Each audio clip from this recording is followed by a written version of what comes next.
하나님을 얼굴로 보리라. 9-2 권능. 하나님의 개념을 진노하는 아버지로 받아들이는 경향은 그분의 권능을 나타낼 수 없는 사람의 무능력에 비례한다. 우리의 믿음 체계와 우리를 통해 흘러나가는 실제적인 것에는 연관이 있다. 만약 예수님의 생애를 하나님의 뜻에 대한 궁극적인 예시로 보지 않으면 하나님의 뜻을 펼쳐 보일 우리의 능력은 계속 저하될 것이다. 무능력이 얼마나 비정상적인 것인가 하면 우리가 약속받은 그 능력이 우리를 통해 드러나기까지 성령 안에서 새로운 세례를 구하거나 아니면 우리의 무능력을 위로해줄 교리상의 구실을 만들어내거나 둘 중 하나를 선택하지 않을 수 없다. 나는 위로받고 싶지 않다. 나는 권능을 원한다. 기적이 빠진 삶을 사는 것은 결코 괜찮지 않다. 나는 이 일에 있어서 주님께 빚을 졌다. 주님은 예를 보여주셨고 놀라운 성령님을 보내주셨고 우리의 임무에 대한 말씀을 주셨다. 예수님이 이 밖에 무엇을 더 하셔야 하는가? 주님이 살아계시고 주님의 얼굴이 우리를 향하고 있다는 증거로서 우리는 주님께 기적의 빚을 지고 있다. 부활하신 그리스도의 영, 예수님의 사역을 위해 기름 부으신 그 동일한 성령이 우리 안에서 사신다. 복음은 철저한 순종으로 하나님의 얼굴을 구하는 모든 사람에게 이 문제가 해결될 수 있도록 넉넉히 공급해 준다. 만약 청결함과 권능 중 양자택일해야 한다면 청결함을 선택하겠다고 사람들이 말하는 것을 들었다. 그럴듯하게 들리지만 그것은 부적절한 선택이다. 그 둘은 분리될 수 없다. 그 둘은 동전의 양면이므로 서로 맞붙어 있어야만 한다. 나는 우리 교회 성도들에게 이렇게 말한다. 나는 인격을 갖추지 않은 어느 누구의 삶에서도 감동을 받지 않지만 그 삶에 권능이 임하지 않았다면 그 역시 달갑지 않다. 성품, 그리스도를 닮은 성품은 단지 죄의 문제를 이기는 것만이 아니다. 그리스도를 닮은 성품이나 의와 평강과 기쁨의 삶, 즉 이미 명백히 밝혔듯이 바울이 정의한 하나님 나라의 삶이 실제로 나타나는 것이다. 다음 세 가지는 신자의 삶에서 그리스도의 성품을 나타낸다. 의롭게 산다는 것은 완전히 하나님을 위해서 사는 것이며 이런 삶에는 불경건함이란 전혀 없다는 뜻이다. 하나님을 위해 산다는 것은 오직 하나님의 나라만으로 만족을 얻을 수 있기 때문에 일시적인 만족을 주는 열등한 것들을 거부한다는 뜻이다. 어떤 사람들에게 의는 도덕성으로 격화되었다. 도덕성은 필수적이긴 하지만 사다리의 맨 아래 발판쯤에 해당된다. 그것은 첫 단계이다. 진정한 의는 그리스도처럼 불의에 대한 분노에서 나타난다. 진정한 의란 가난한 자와 과부와 미출생 아들에 대한 잘못된 처우를 입증하고자 모색한다. 또한 질병에 묶인 사람들을 향해 우리의 마음을 동요시킨다. 그 이유는 주님의 날개 속에서 치유와 함께 솟아오른 것이 바로 의의 태양이기 때문이다. 치유는 우리 대신 주님이 표현하신 의로움이다. 정작 삶의 방식은 불신자와 똑같으면서 세상과 구별되고 싶어서 불신자들과 어울리려 하지 않는 그리스도인을 보는 것은 슬픈 일이다. 초대교회는 불신자들과 어울렸지만 그들처럼 살지 않았다. 성품의 문제가 다시 한번 불거지자 그들이 돌아오고 있다. 이번에는 의당 그래야 하듯이 능력이 함께 나타나고 있다. 평강과 기쁨과 마찬가지로 의로움은 하나의 선물이다. 더욱 은혜와 의의 선물을 넘치게 받는 자들이 한 분 예수 그리스도로 말미암아 생명 안에서 왕노릇하리라. 로마서 5장 17절. 왕노릇이라는 단어는 왕이 되다라는 의미이다. 그 비유적 의미가 강하다. 의는 사람이 삶 속에서 희생자로 살지 않고 지배권을 행사할 수 있게 해준다. 성경은 아브라함의 조카인 롯이 무법한 자의 음란한 행실을 인하여 고통받았다고 기록함으로써 그가 이 현실을 따르지 않았음을 보여주고 있다. 베드로 후서 2장 7절. 하나님 안에서의 삶은 왕의 통치가 그의 영향력 안에 있는 모든 사람에게 영향을 미치는 것과 상당히 유사한 방법으로 우리 삶에서 나타난 의가 실제로 주변 사람들에게 영향을 미치도록 고안되었다. 이것이 도시 변혁이라는 주제의 핵심이다.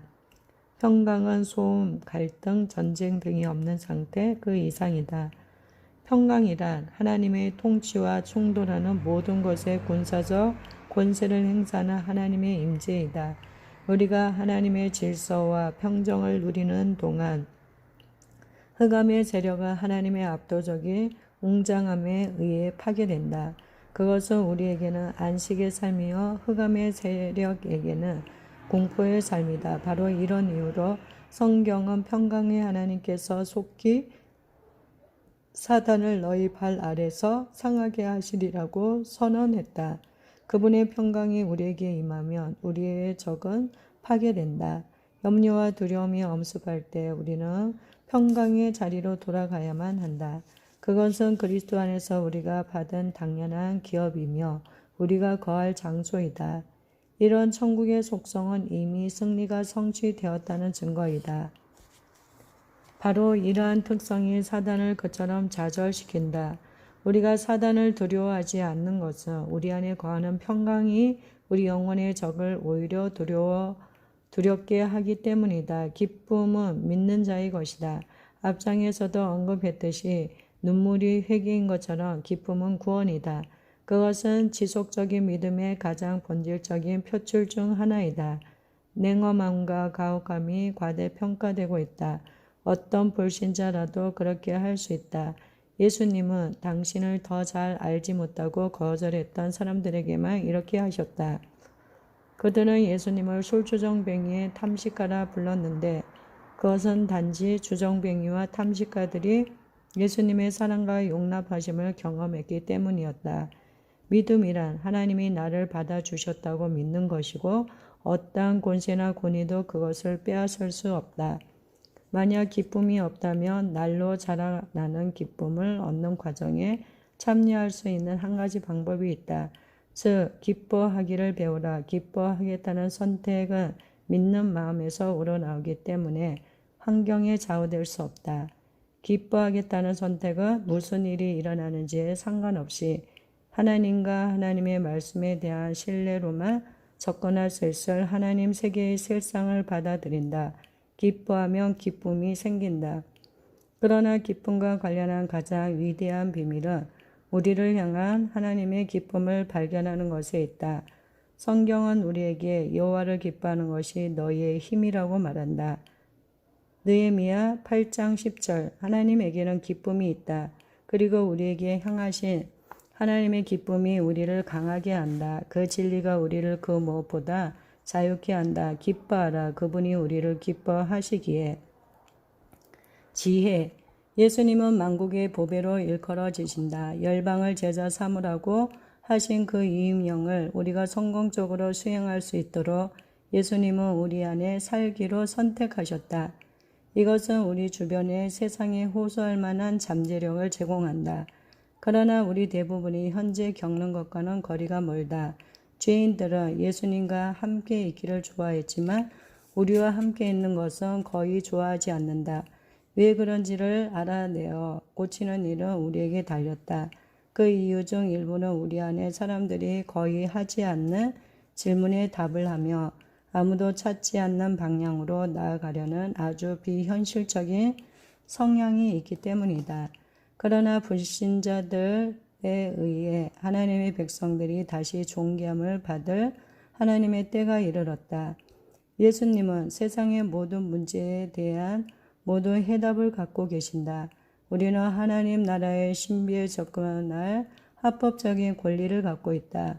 하나님의 말씀이 그 해답이다. 그 문제가 의학적인 것이든 정치적인 것이든 아니면 우리 동네의 교통 흐름에 관한 문제든 지역 학교 이사회의 갈등이든 무슨 문제이든 예수님께 그 해답이 있다. 그뿐 아니라 예수님은 우리에게 그리고 우리를 통해 그 해답을 계시하기 원하신다. 예수님이 선택하신 방법은 당신의 자녀들, 즉 창조주의 후손들을 사용해서 그러한 문제에 있어서 주님을 대표하는 것이다. 우리의 희망이 지구의 멸망을 간절히 고대하는 것이라면 우리가 이 세상의 딜레마에 대한 해결책을 가져다 주기란 어렵다. 예수님과 사도 바울 모두 우리가 이 세상을 물려받았다고 말했다. 올바른 청지기로서의 우리의 역할을 지금 시작해야 한다.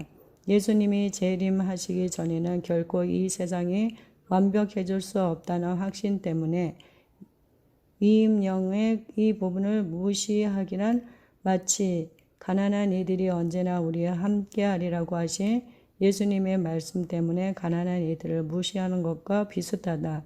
그것은 우리에게 주어진 이임영과 기름 부으심에 대한 무책임한 청지기 정신이다.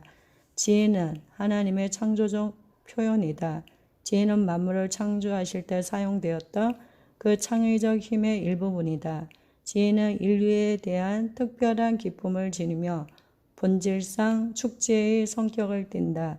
예수님을 제외하고 솔로몬은 비범한 지혜를 가진 자로 가장 잘 알려져 있다.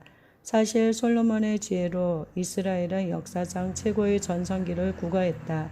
솔로몬은 발치에 앉아 배우고자 찾아온 시바의 여왕을 지혜로 잠잠케 했으며 그 여왕에게는 의문이었던 인생에 대한 많은 질문에 답해 주었다. 그러나 하나님께서 그 여왕을 감복시켰던 것들에 대한 목록을 만들기로 정하셨을 때 하나님은 보통은 시셋을 만한 것, 즉 지혜 밖에 있는 것들을 기록하셨다. 성경은 그것들을 이런 식으로 나열한다. 그 건축한 궁과 그 상의 식물과 그 신복들의 좌석과 그 신하들의 기립한 것과 그들의 공복과 술관원들과 여호와의 전에 올라가는 층계, 이는 모두 일상적인 것들이다. 하나님의 창의적인 표현만이 이렇게 평범한 것들로 여왕의 마음을 사로잡을 수 있었을 것이다. 그녀는 이미 부와 부하를 보았다. 그녀는 탁월한 재능과 숙련된 기술까지도 알고 있었다. 그러나 그녀는 이제 하나님이 한 사람을 통해 평범한 것들의 창의적인 표현으로 의미를 부여하신 것들을 바라보고 있는 것이다. 그리고 그 때문에 그녀는 할 말을 잃었다. 이제 세상이 하나님의 지혜로 인생의 단순한 것들에 접근하는 우리의 방식을 깨달아 다시 한번 말문이 막혀야 할 때가 되었다.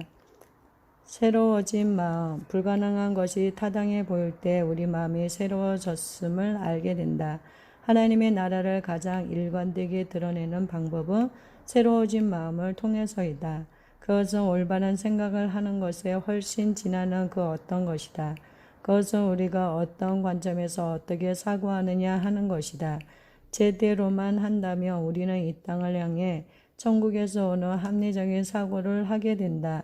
생각의 모퉁이 돌 4개가 인생을 사는 우리의 방식을 바꾸었다. 이것들은 우리가 동의하는 교리 이상이어야 한다. 이것들은 인생에 대한 우리의 접근 방식, 즉 우리가 살기로 선택한 문화를 규정하는 태도를 바꾸는 관점이 되어야 한다. 하나님은 선하시다. 주일 회의에서 내가 하나님은 오늘 기분이 좋으십니다 라고 말하면 사람들이 흔히 충격을 받는다.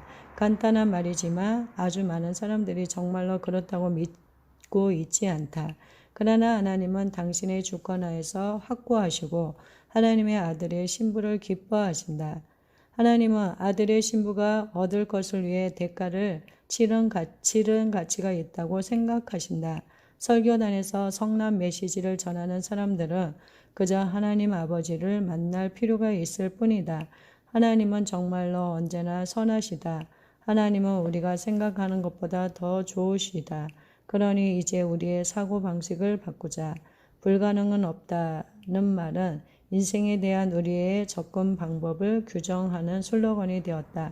신자인 우리는 예전에는 불가능하다고 말했던 것을 이제 침노하라는 임무를 부여받았다.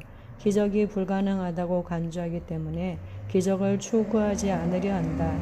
이 이야기에서 가장 슬픈 부분은 그들이 그 밖의 그리스도인의 삶은 가능하다고 생각한다는 것이다. 그렇지 않다. 이 모든 것은 자연인의 생각으로는 불가능하다. 오직 하나님만이 경험상 불가능은 없다라고 말씀하실 수 있다. 그러나 오직 하나님만이 누리시는 영역에 접근할 권리를 우리에게 주시려고 하나님은 이렇게 덧붙이셨다. 믿는 자에게는 늙지 못할 일이 없느니라. 마가복음 9장 23절. 우리는 그리스도의 승리에서부터 싸우기 시작한다. 우리는 이기기 위해 전쟁을 하는 것이 아니다. 오히려 예수님이 우리 대신 이미 확보하신 승리를 시행하는 것이다. 우리는 주어진 상황을 향해 예수님의 승리로부터 전쟁을 시작한다. 이것은 우리의 관점을 바꾼다. 그리고 이러한 관점의 전환이 전쟁의 절반에 해당한다. 신자에게 있어 꽉 막힌 하늘은 양쪽 귀 사이이다. 우리가 만사가 암울하다고 믿고 그러한 현실로 우리의 영혼을 먹일 때 큰 전투를 치러야 한다. 적은 우리를 협박해서 방어적 태세로 몰아가는 데 성공했다. 방어 태세를 취하는 것은 잘못이다. 우리는 공세에 있고 칼자루를 쥐고 있다. 우리는 예수님이 우리에게 온 천하에 다니며 라고 명하신 이후 계속 그렇게 해오고 있다. 나는 중요한 사람이다. 나는 중요한 사람이다 라고 말하기보다 우리는 중요한 사람이라고 말하기가 더 쉽다. 그러나 바로 이 진리의 발견이 우리를 진정한 겸손으로 자유케 한다. 자신의 중요성에 대해서 말하는 사람이 자부심에 빠지면 결코 이 중요한 계시에 들어갈 수 없다. 과거를 되돌아봄으로써 얻어지는 겸손이 있다. 그러나 우리의 미래를 볼 때 더 겸손해진다. 우리 앞에 놓인 일은 하나님의 은혜와 힘과 인도하심 없이는 불가능하다. 자신의 중요성을 발견하게 되면 그 결과로 하나님께 의존하게 된다. 하나님의 궁극적인 계획. 하나님은 다시 한번 하나님의 얼굴을 구하도록 우리의 마음을 바꾸셨다.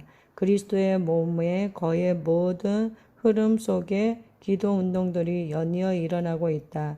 하나님에 의해 한 세대 전체가 기도와 중보 기도를 통해 한 국가를 바꾸도록 부르심을 받고 있는 이때 루잉글이 시작한 덕컬이 문자 그대로 역사의 방향을 주도하고 있다. 성령님의 이러한 변화를 살펴볼 때 우리 역시 기도로의 부르심을 받아들여야 한다. 그러나 우리가 그 부르심을 받아들일 때 예수님이 기도하셨듯이 기도하는 법을 배우자. 예수님이 아버지께 누군가를 치유해달라고 요청한 기록이 없다. 예수님께서 생명을 위협하는 폭풍우 속에서 하나님 아버지의 구속을 위해 부르짖으셨다는 기록 또한 없다. 그 대신 예수님은 기도로 권위의 자리를 얻으시고 단지 그 명령을 하달해 하나님 아버지의 뜻이 이루어지는 것을 목도하셨을 뿐이다. 우리의 기도 시간의 상당 부분을 실제로 하나님의 얼굴을 구하는 데 할애해야 할 때가 되었다. 그 결과는 분명히 나타날 것이다. 우리가 말만 하면 일이 이루어질 것이기 때문이다. 우리가 사역하면서 사람들을 접할 때 모든 것을 바꾸시는 하나님과의 만남으로 그들을 인도하게 될 것이다.